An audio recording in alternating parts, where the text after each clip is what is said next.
Bonjour à tous, je vous retrouve cette semaine encore une fois pour un classique de la pâtisserie qui est ici le Moka Café. Vous allez voir, il est très simple à faire, il vous suffit de réaliser une génoise, une crème au beurre café et un sirop de café. Pour réaliser la génoise, vous allez trouver une vidéo qui détaille l'ensemble des étapes sur ma chaîne. Je vous mets le lien dans le petit en haut de la vidéo et également dans la description de celle-ci. Ensuite, je réalise un sirop de café.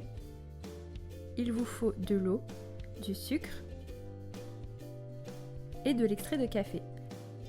C'est très simple, vous versez l'eau et le sucre dans une casserole que vous portez à ébullition.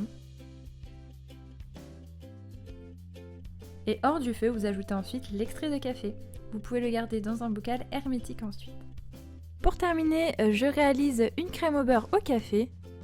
Il vous faut des œufs, du beurre bien pommade, du sucre, de l'eau et de l'extrait de café.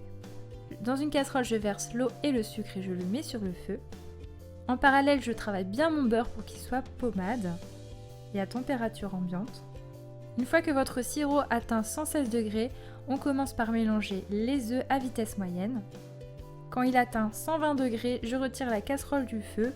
Il va encore augmenter un petit peu jusqu'à 121 degrés. J'attends que l'ébullition se calme, puis je vais le verser en filet sur les œufs. Pour cela, je réduis la vitesse, sinon votre sirop va être pris dans le fouet et va se coller contre la paroi, donc ce n'est pas bon. Une fois la totalité du sirop versé, vous pouvez augmenter la vitesse. Je remue jusqu'à ce que le mélange blanchisse, double de volume et surtout refroidit complètement. Je diminue la vitesse et je vais pouvoir ajouter petit à petit les morceaux de beurre bien travaillés, bien pommade, à même température que la préparation des œufs montés. Attendez bien que le beurre que vous venez de déposer soit bien incorporé pour ajouter le beurre suivant. Il se peut que votre crème graine au bout d'un moment, mais continuez à ajouter le beurre, elle va reprendre.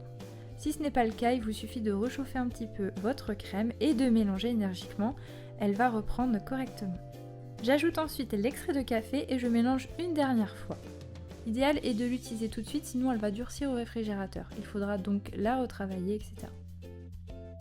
C'est parti pour le montage. Vous pouvez tout à fait monter votre gâteau sans cercle.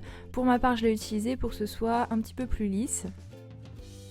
Vous commencez par découper votre génoise en 3 biscuits de taille égale.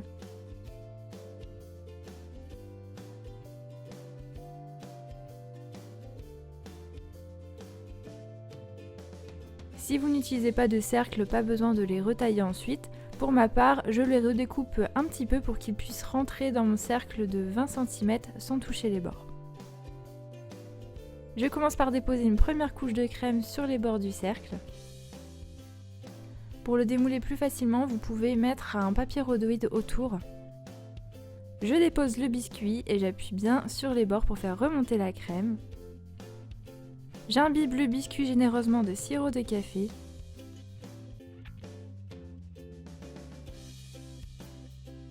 Ensuite, j'ajoute une première couche de crème au beurre. Cette fois-ci, je mets bien de la crème au beurre sur toute la paroi du cercle.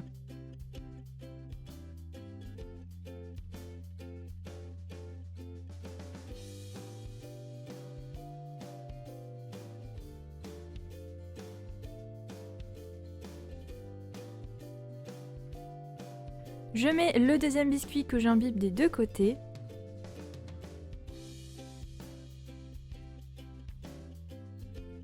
Une nouvelle couche de crème au beurre. Ici, l'idéal, c'est de mettre les mêmes quantités de crème au beurre à chaque fois pour avoir des couches régulières.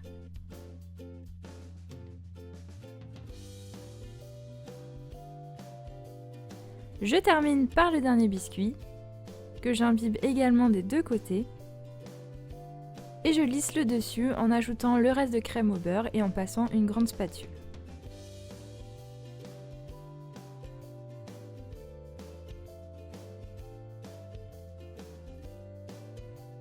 Vous laissez le gâteau durcir au réfrigérateur au moins 1 heure. Ensuite, vous allez pouvoir le décercler, donc soit vous passez un chalumeau tout autour pour faire fondre un petit peu la crème au beurre sur les parois et décercler plus facilement. Soit si vous avez mis du papier rhodoïde, là vous n'allez pas avoir de soucis, vous allez pouvoir retirer le cercle très rapidement. Ensuite sur les côtés, vous pouvez soit mettre du pralin comme j'ai pu le faire, soit mettre des amandes effilées par exemple. Ensuite sur le dessus, c'est comme vous le souhaitez, soit vous recouvrez totalement de crème au beurre avec une poche à douille et une douille spéciale, cannelée, etc. Pour ma part, comme c'est déjà bien chargé en crème au beurre, j'ai simplement fait des pointes de crème au beurre avec une douille cannelée tout autour. Ensuite entre chaque, j'ai glissé un petit grain de café chocolat. Et au centre, je termine par une écriture au cornet. Si vous voulez apprendre comment réaliser un cornet et écrire avec du chocolat, j'ai réalisé d'ailleurs une vidéo à ce sujet, donc même chose, je vous mets le lien dans le petit i et dans la description de la vidéo. Et voilà, le mocha est terminé, vous avez vu c'est vraiment super simple à faire quand vous maîtrisez la crème au beurre et la génoise, c'est simplement ensuite de l'assemblage. Au niveau de la décoration, on en voit souvent avec une rosace de crème au beurre par-dessus, donc c'est comme vous le souhaitez, amusez-vous avec la poche à douille. Et voilà, j'espère que la vidéo vous aura plu. Si vous testez la recette comme d'habitude, n'hésitez pas à m'envoyer une photo, ça fait toujours plaisir. Et n'hésitez pas à mettre vos avis en commentaire. N'oubliez pas de vous abonner à ma chaîne pour suivre toutes mes vidéos et me soutenir. Activez la petite cloche pour recevoir toutes les notifications. Et je vous attends aussi nombreux sur mes réseaux sociaux, Facebook, Instagram. Je vous dis à très bientôt pour de nouvelles vidéos.